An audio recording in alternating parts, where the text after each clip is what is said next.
তোমার বোন আমার ইচ্ছার কোনো গুরুত্ব দেয় না, তার চোখে শুধু ঘুম। আর তুমি বুঝোই তো একজন মানুষের কত কিছু চাহিদা থাকতে পারে। আমি দুলাভাইকে বললাম, তা আমি কি করতে পারি আপনার জন্য, আর এসব কথা আমাকে কেন বলছেন?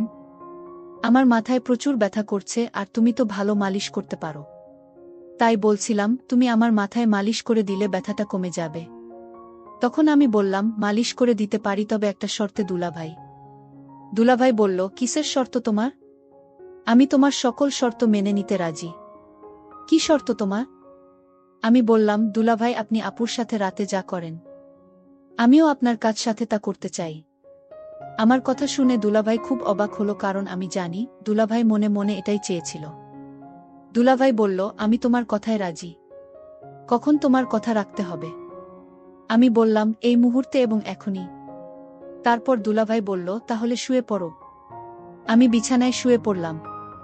তারপর দুলাভাই আমার বিছানায় এসে বসল, আর আমার ওড়িনা সরিয়ে দিয়ে যা করেছিল তা শুনলে আমি গ্যারান্টি দিয়ে বলতে পারি তোমাদের দাঁড়িয়ে যাবে। তাই তোমাদের পায়ে ধরে বলি, ভিডিওটা শুরু থেকে শেষ পর্যন্ত দেখো। আমার নাম ফারজানা আক্তার ঋতু। পরিবারের সবাই আমাকে ঋতু নামে ডাকে। আমরা থাকি রংপুর শহরে। একদিন আমার বান্ধবী ছুনিয়া বলল, আমি আগামী ছুটিতে বড় আপুর বাসায় যাব, তুই কি যাবি আমার সাথে ঋতু? তোর আপু কোথায় থাকে তা তো বললি না। আগে কিভাবে বলি আমি যাব কিনা? ও হ্যাঁ, এই দেখ, আসল কথাটাই বলা হয়নি। বড় আপু এখন মেহেরপুরে থাকে। তুই যাবি? হ্যাঁ, যেতে পারি, যদি তুই আমার মাকে রাজি করাতে পারিস। ঠিক আছে, তোর মাকে রাজি করানোর দায়িত্ব আমার। ছুটিতে কলেজ বন্ধ হবার পর বাসায় ফিরে এলাম। বিকেলে ছুনিয়া আমাদের বাসায় এসে হাজির। মায়ের কাছে বসে কিছুক্ষণ কথা বলে আসল কথা বলল, খালাম্মা, আমি পরশুদিন মেহেরপুরে বড় আপুর বাসায় যাব। বড় আপুর বাসায় ঋতুকে আমার সাথে যেতে দিবেন? না, ঋতু কিভাবে যাবে? আর আমি রাজি হলেও ওর বাবা যেতে দিবে না। তাছাড়া তুমি কার সাথে যাবে সেখানে? কেন, ভাইয়া নিয়ে যাবে। আমি কয়েকদিন থাকব সেখানে। ভাইয়া আমাকে রেখে চলে আসবে, আবার বড় আপার সাথে আমরা ফিরব। তা কয়দিন থাকবে? বেশি না, মাত্র সপ্তাহ কয়েকদিন। ও ঋতু আসবে? হ্যাঁ, আপনি একটু বলেন খালুকে। আচ্ছা, দেখি তোমার খালুর সাথে কথা বলে। শেষ পর্যন্ত বাবা রাজি হলেন। মেহেরপুর বড় আপুর আবার বাসায় এসে পৌঁছে দেখি এলাহি কারবার। তার শ্বশুর শাশুড়ি সহ আরও প্রায় ৫-৬ জন মেহমান এসেছে গতকাল। খাওয়া দাওয়ার পর এখন চিন্তা, রাতে ঘুমাবো কোথায়। আপু পাশের বাসায় গেল, সে বাসায় ভদ্রলোক একা আছে, তার ফ্যামিলি গেছে বেড়াতে। হ্যাঁ, আপু খুব ভালো খবর নিয়ে এসেছে, এই পাশের বাসায় থাকব। আমি আর ছুনিয়া আমাদের নিয়ে এসে পরিচয় করিয়ে দিয়ে গেলেন আপু। এই যে ভাই, আমার বোন ছুনিয়াকে তো চেনেন, আর এ হলো ছুনিয়ার বান্ধবী ঋতু। আরে ছুনিয়া, কেমন আছা? কখন আসলে? হ্যাঁ দুলাভাই, ভালো আছি, আপনি কেমন আছেন? খুব ভালো, তোমার মতো শালী যাদের আছে তারা কি আর খারাপ থাকতে পারে? দুলাভাই একটু বেশি কথা বলেন। না না, বেশি আর কি বললাম। তা রাতে খেয়ে এসেছ? নাকি রান্না করব? না, খেয়ে এসেছি। তবে শোনো, সকালে কিন্তু নাস্তা বানিয়ে নিজেরা খাবে, আমাকে খাওয়াবে, তারপর যাবে। আর যে কয়দিন থাকবে এই হিসাবে চালু থাকবে, বুঝেছ? আচ্ছা ভাবি, আপনি যান, ওদিকে ব্যবস্থা করেন। গিয়ে আমি দেখছি, এখানে ওরা এই রুমে থাকবে। আমি দেখিয়ে দিচ্ছি, তোমরা আসো আমার সাথে। পাশের রুমে নিয়ে গেলেন আর বিছানা দেখিয়ে বললেন, ছুনিয়া, তুমি তো সব চেঞ্জ করেছে, তাহলে শুয়ে পড়, অনেক লম্বা জার্নি করে এসেছ। আমি সিরিয়ালটা দেখে ঘুমাবো। না, আমরাও দেখব, তোমরাও দেখবে, তাহলে আসো আমার সাথে। টিভি দেখছি আর বিভিন্ন বিষয়ে গল্প করছি। দুলাভাইকে বললাম, দুলাভাই আপনি তো খুব সুন্দর করে কথা বলেন। ছুনিয়া আগে আপনার কথা কিছু বলেনি নাকি? আর কথা বলাই তো এমনি, আর কি। আচ্ছা, কি তোমরা চা খাবে? লম্বা জার্নি করে এসেছ, চা খেলে তো ভালোই লাগবে। কে বানাবে? আপনি বানাবেন? মাথা খারাপ, দুইটা শালি ঘরে থাকতে কোনো বোকারাম চা বানিয়ে খায় বলো? ছুনিয়া বলল, না দুলাভাই, আমি বানিয়েছি, আপনি বসেন। আমি ছুনিয়ার সাথে রান্নাঘরে গেলাম। চায়ের কাপ এনে দুলাভাইয়ের হাতে দিলাম। দুলাভাই খুব খুশি হলেন। কি ব্যাপার তোমাদেরটা? আসলে এখন চা খেলে আমাদের ঘুম হবে না, তাই আপনার জন্যই বানালাম। দেখো দেখি কান, তোমরা খাবে না? আগে জানলে আমি চা খেতাম না। চা শেষ হবার সাথে সাথে সিরিয়ালও শেষ হলো। দুলাভাই, এখন তো শোয়া যায়। হ্যাঁ চলো, মশারি টানিয়ে নাও, আর রাতে ভয় পেলে আমাকে ডাকবে। আচ্ছা দুলাভাই। ছনিয়ার মশারি টানানো হলে আমি ভিতরে ঢুকে জিজ্ঞেস করলাম, এই দুলাভাইয়ের কি বাচ্চা আছে? এক মেয়ে আছে, কেন তোর কি আফসোস হচ্ছে? চুপ করবি নাকি বড় আপুকে ডাকব? শুয়ে শুয়ে ভাবছিলাম দুলাভাই বেশ গল্পপ্রিয় লোক, চেনা নেই জানা নেই, এইটুকু সময়ের মধ্যে কেমন আপন করে নিয়েছে, দেখতেও অনেক সুন্দর। দুলাভাইয়ের বউয়ের ভাগ্যটা অনেক ভালো। যদিও তাকে আমি দেখিনি, তবুও মনে হলো একটু হিংসা হচ্ছে।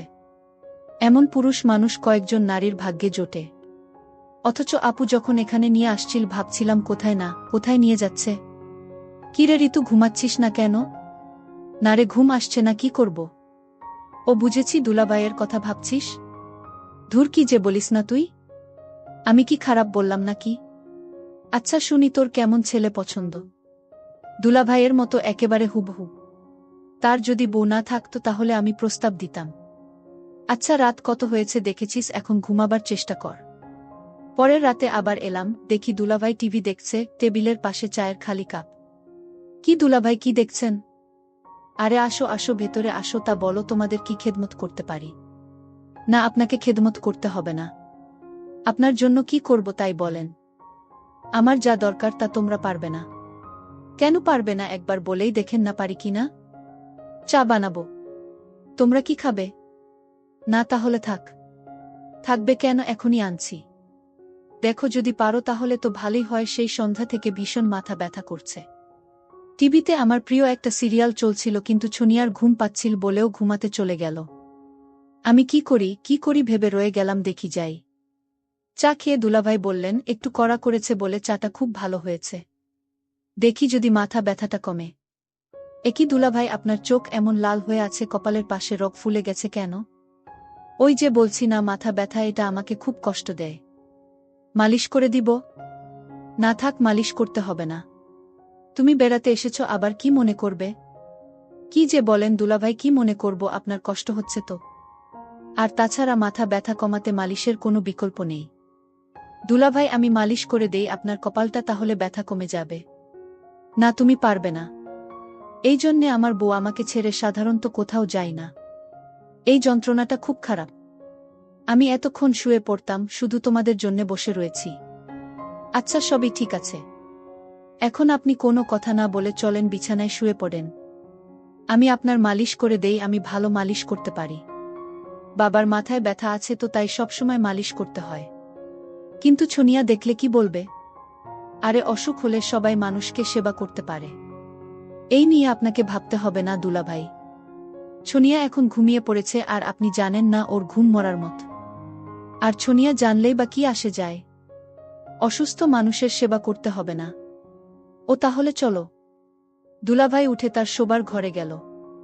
আমি ছনিয়াকে একনজর দেখে দুলাভাইয়ের পিছনে গেলাম। আপনারা বিশ্বাস করেন, আমার অন্য কোনো উদ্দেশ্য ছিল না। লাইট জ্বালাতে চেষ্টা করল, কিন্তু লাইট কিছুতেই জ্বলল না। লাইটটা কেটে গেল, জন্যে আমার টিউব লাইট একেবারে পছন্দ না। শেষ পর্যন্ত ডিম লাইট জ্বালাতে হলো। আমি দুলাভাইয়ের মাথায় মালিশ করে দিচ্ছিলাম। দুলাভাই বলল, তুমি তো দেখি একেবারে ডাক্তারের মতো মালিশ করতে পারো। কি যে বলেন দুলাভাই, আমার বাবার মাথায় প্রতিদিন মালিশ করি তো, সে জন্য অভ্যাস হয়ে গেছে। দুলাভাই বলল, তাই তো বলি, এত ভালো করে মালিশ করা কোথা থেকে শিখলে? দুলাভাই, আমি আপনাকে একটা কথা বলি, আপনি যদি বিয়ে না করতেন তাহলে আমি আপনাকে বিয়ে করতাম। আপনাকে বিয়ের প্রস্তাব দিতাম। দুলাভাই আমাকে জিজ্ঞেস করল, কেন? দুনিয়া এত মানুষ থাকতে আমার প্রতি নজর পড়ল কেন? দুলাভাই, আপনার মতো মানুষ আমি কোনদিন দেখিনি। আপনি যেমন সুন্দর তেমন আপনার কথাবার্তা। আপনি যাকে বিয়ে করেছেন সে তো ভাগ্যবতী। আরে তুমি যা মনে করছো তা না। তুমি হয়তো ভাবছো আমি বিয়ে করে অনেক ভালোই আছি। কিন্তু আমার মনের অবস্থা তুমি জানো না। আমি আসলেই সংসার নিয়ে ভালো নেই। তোমার ভাবির আচার আচরণ তেমন একটা ভালো না। তোমার ভাবি আমার তেমন পছন্দ করে না। আমি বললাম, দুলাভাই আপনি কি বলেন? আপনার মতো একটা সুন্দর মানুষকে ভাবি পছন্দ করে না? এটা কি করে হয়? বন্ধুরা, ভিডিও মাঝখানে একটা কথা বলতে চাই, আমি তোমাদের আনন্দ দেওয়ার জন্য খুব কষ্ট করে ভিডিও বানাই। তাই তোমাদের কাছে অনুরোধ থাকবে, অবশ্যই এই ভিডিওটি দেখে একটি লাইক করবে এবং সামিয়া ব্লগ চ্যানেলটি সাবস্ক্রাইব করে পাশে থাকবেন। আমার এই কথাটা বিশ্বাস হচ্ছে না দুলাভাই। তুমি যদি বিশ্বাস না করো তাহলে আমার কিছুই করার নাই। আমি সত্যি বলছি, আমি আসলে তোমার ভাবিকে নিয়ে ভালো নেই। আচ্ছা দুলাভাই, আজ ঘুমান, আমি আমার রুমে গিয়ে ঘুমাই। ঠিক আছে, কাল কথা হবে। আর আমি তো আছি ছুনিয়া যতদিন আছে। চলে আসার সময় দুলাভাই পিছন থেকে আমাকে ডাক দিলেন আর বললেন, শোনো ঋতু, তুমি যে আমার মাথা ব্যথা দূর করেছ তাই তোমাকে অসংখ্য ধন্যবাদ। আরে দুলাভাই, আপনি আমাকে ধন্যবাদ দিয়ে ছোট করবেন না। কারণ আমি তো অসুস্থ মানুষের সেবা করেছি। সমস্যা নাই, কাল আবার কথা হবে। তাহলে আমি এখন যাই। আচ্ছা ঠিক আছে, যাও। পরের দিন রাতে আমি আমার শালীকে বললাম, আজ আমার সাথে দেখা করো রাতে। আমি বললাম, ঠিক আছে দুলাভাই, আপনি রুমে যান, আমি আসব। আমি আমার রুমে গেলাম। আজ আমার মাথা ব্যথা তেমন নাই। তারপর আমি ভাবলাম ঋতুকে দিয়ে কিছু করব। আমি ঋতুর জন্য, মানে আমার শালীর জন্য অপেক্ষা করতে লাগলাম। কিন্তু ঋতু আজ কিছুতেই আসছে না। আমি ভাবতে লাগলাম, আজ ঋতু আসলে আমি তার কাছে থেকে আমার মনের ইচ্ছাটা পূরণ করে নেব। আমি ভাবতে লাগলাম কিভাবে কি করা যায়। ঋতু কি আমার কথায় রাজি হবে নাকি অন্য কাউকে বলে দিবে?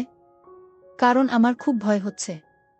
যদি আমার বউ কিছু জানে তাহলে আমার 12টা বেজে যাবে। আর তাই যা করতে হবে খুব ভেবে চিন্তে করতে হবে। আমি ঋতুকে আস্তে করে ডাক দিলাম। ঋতু, এদিকে আসো, তোমার সাথে জরুরি কথা ছিল। আমি বললাম, দুলাভাই আসছি। আমি দুলাভাইয়ের ডাক শুনে তার রুমে গেলাম। আমি বললাম, দুলাভাই চা করে দিব?